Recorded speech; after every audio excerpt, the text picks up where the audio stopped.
Daily Horoscope, May 9, 2025 para kay Pisces.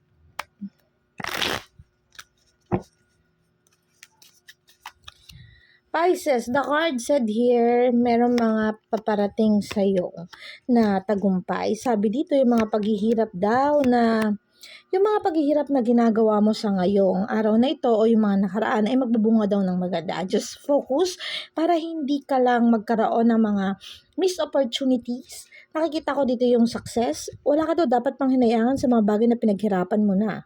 Sabi dito, i-grab mo daw yung mga opportunity paparating. Sabi dito sa cards, para hindi mo ma-miss yung mga opportunity kung kinakailangan lumayo para daw maibalanse yung araw mo ngayon gawin mo, or like kung do you have plan to travel or mag-transition or something, like i-grab mo yung opportunity, mag-transfer sa ibang work, may mga paparating sa yung mga challenges or may mga paparating sa yung mga ino-offer sa iyo, i-grab mo yun. Sabi dito, mas makakabuti sa iyo yun para hindi mo ma-miss yung mga chance or mga opportunity mas maganda pa sa kinalalagyan mo ngayon, Pisces.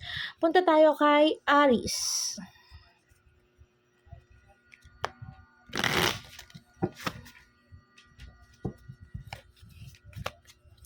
Okay, Aries, sabi dito sa cards, confused, nawawalan ng pagkilos at paggalaw, Aries. Nakikita ko dito may mga bagay na hindi nasasakatuparan kasi nawawalan nga tayo ng pagkilos eh. Sabi dito, dahil sa pagka-confuse mo, hindi mo alam kung ano yung uunahin mo, hindi mo alam kung ano yung gagawin mong pamamaraan, kung paano ka magsisimula, kung saan stage ka magsisimula, Aries.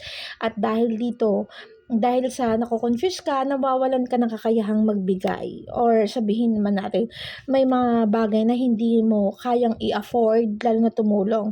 Ito ay magbubunga daw sa'yo ng kasawian. So, Aries, you need to focus your day to day. Kailangan, you need to do some action. I-switch mo yung mga bagay-bagay sa araw na ito para makafocus ka din dun sa isang motivations mo. Huwag kang malito.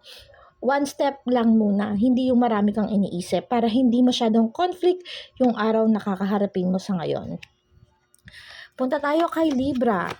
Libra, the card said here, okay, iwas sa mga makamundong gawain, Libra, dahil dito kasi may mga bagay na hindi nasasakatuparan, like kung ayaw mong mag-transfer sa work kasi may mga bagay na iniisip ka, or kailangan mo mag-travel para hindi mo magawa-gawa dahil nawawalan ng kilos o iba yung nagiging priority mo.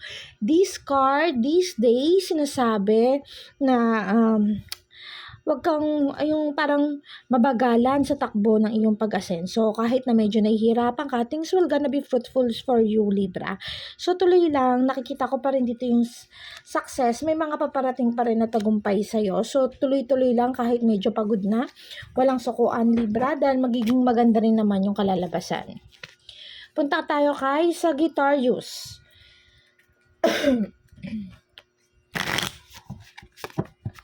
Sagittarius, ngayong araw today ay nakikita ko may mga lack of celebrations, pero hindi naman daw ito yung magiging dahilan kung bakit hindi mo masusolusyonan kung ano yung mga problemang kinakaharapan mo or yung mga bagay na gusto mong gawin. Nawawalan tayo ng pagkilos at paggalaw kasi you feel na hindi magbubunga ng maganda yung mga bagay na gusto mong, o yung mga bagay na pinaplano mo. Sabi dito, don't be confused kasi naguguluhan ka kaya lalong nagkakaroon ng struggle. Sabi dito sa cards, focus kung ano talaga yung gusto mong gawin sa sarili mo or yung mga step na dapat mong gawin. Huwag kang mag-alinlangan, much better muna napakinggan ng sarili kaysa dun sa ibang taong mga nakapaligid sa'yo. Okay, let's go to Scorpio.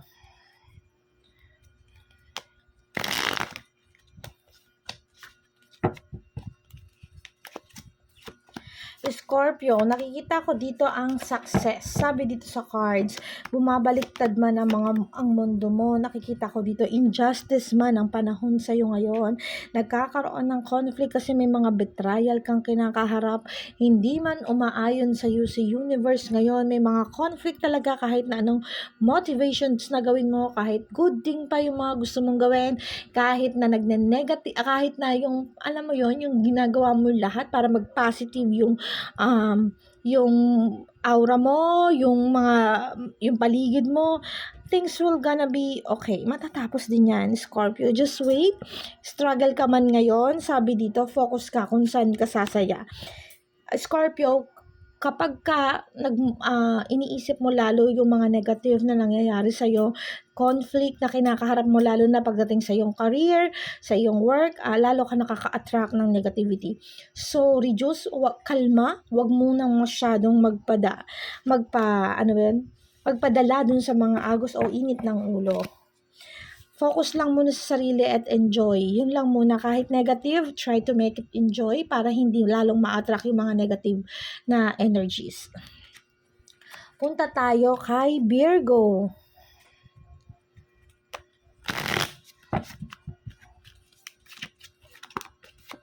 Virgo, the card said here, you're still success, kaya lang may mga taong nagne-negative. So, sabi dito, may konting ingat tayo sa mga bibitawan nating salita at yung mga tatanggapin nating papasok sa atin ngayon. Like, kung may mga decisions ka with other people, kung may mga decision ka na connected with a relationship, medyo hinay-hinay kasi nakikita ko dito sa cards na successful but si universe ay hindi naaayon doon. May mga negative na tao sa paligid mo. Kaya kailangan mag-focus ka kung akala mo ay okay, pero in the end, hindi naman magbubunga ng maganda. Minsan, kailangan natin kilalanin yung mga taong nakakasalamuhan natin, especially yung mga taong magiging mahalaga dun sa buhay natin bago tayo gumawa ng desisyon kung ito ba ay naaayon din sa kanila kasi baka minsan okay lang kasi tinitiis lang nila or sabihin na natin magkakaroon ka ng conflict in the end. Baka makakasakit ka or something like that, no Virgo? So be careful sa desisyon na gagawin natin, especially sa relationship. Cancer, dahang. Sabi dito, full of emotions. Masaya ka, pero alam kong ginagrab mo yung mga opportunity. Pero nakikita ko dito sa cards, naka-stagnant ka pa rin sa isang sitwasyon. So, Cancer, sabihin natin sa sarili natin or i-acknowledge natin kung tayo nasasaktan. No? Huwag natin saluhin lahat. Ang nangyayari kasi dito sa cards, pinapakita mo na kaya mo, pinapakita mo na okay ka lang, but in the end, you're full of emotions yung nararamdaman mo. Huwag mong hayaan maging loaded ka. You need to speak up. Kailangan mo sabihin kung ano talaga yung totoong nararamdaman mo. Kailangan mo iparamdam kung ano talaga yung nasa puso't isipan mo, Cancer, no? Nakikita ko dito sa cards kasi na naka-stagnant ka sa isang sitwasyon. Nandun ka sa isang sitwasyon na hindi mo alam kung paano mo susolusyonan dahil you're still pretending na okay ka.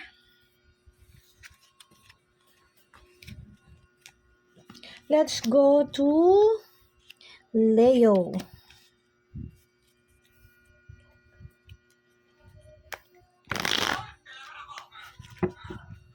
Leo, this card sinasabing the pool. Oh my God.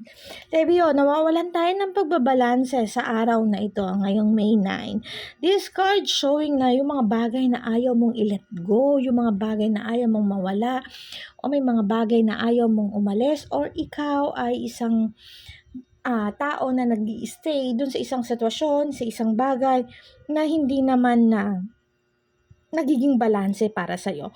Kung hindi na masaya, don't let yourself be in full. Sabi dito, Leo, move forward. Gawa ng actions. Kung hindi na masaya, you need to speak, you need to clear, you need to embrace natin yung katotohanan. Kailangan natin ng clarity, no?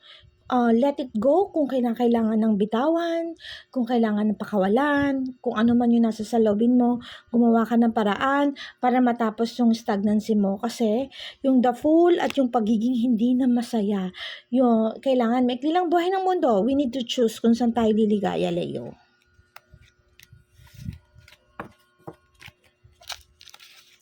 Okay, let's go to Capricorn.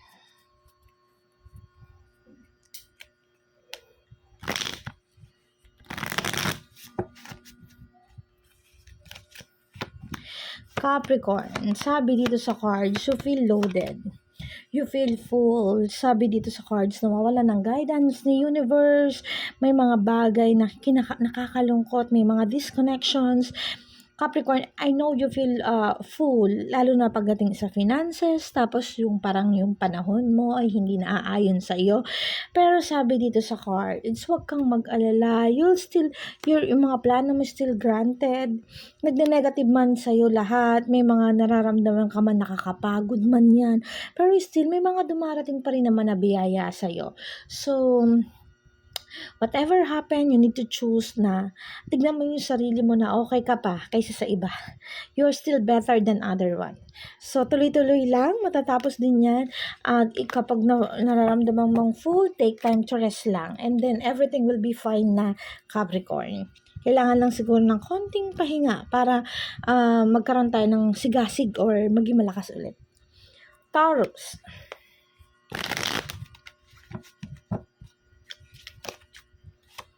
Taurus, the card said here,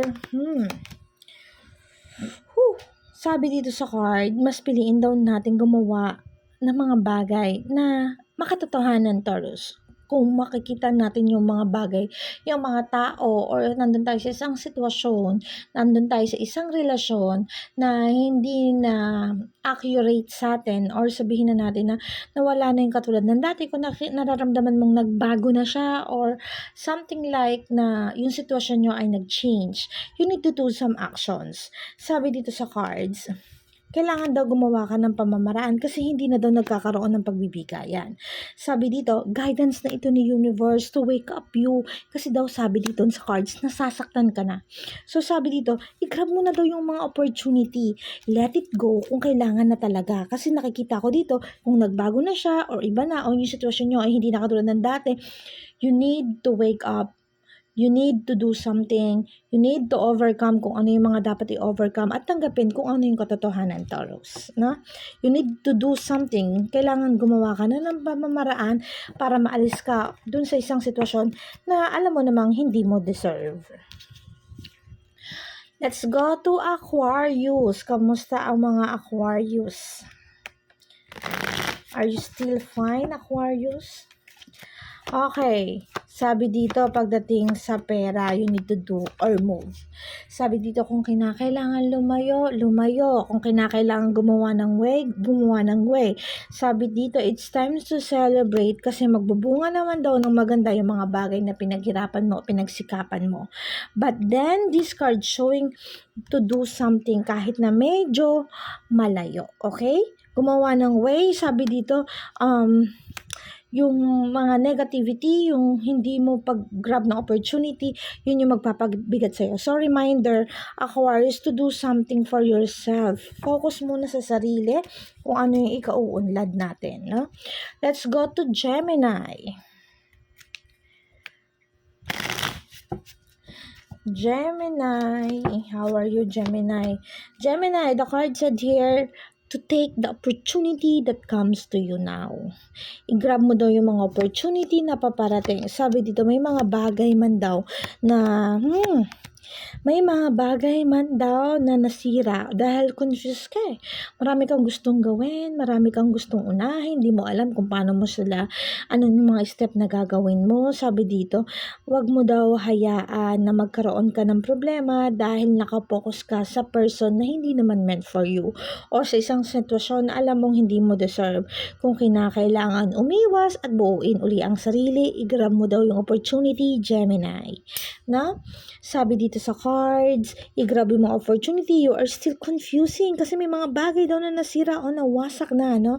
Sabi dito, yung battle mo, yung problema mo, wag mong hayaang maka-apekto sa'yo dahil lang sa mga missed opportunities mo o yung mga taong negativity. Kailangan umiwas at still mabuo ka pa rin, Gemini. Alam mo yon, to do something better for you, Gemini, do it right now. Huwag ka na magpatumpik-tumpik, huwag ka munang unahin yung ibang tao. Focus on yourself. Ito po ay aking paalala lamang. Ito ay aking paalala lamang sa lahat. No? Salamat po rin sa mga nakikinig. Ito ay gabay lamang po sa araw-araw.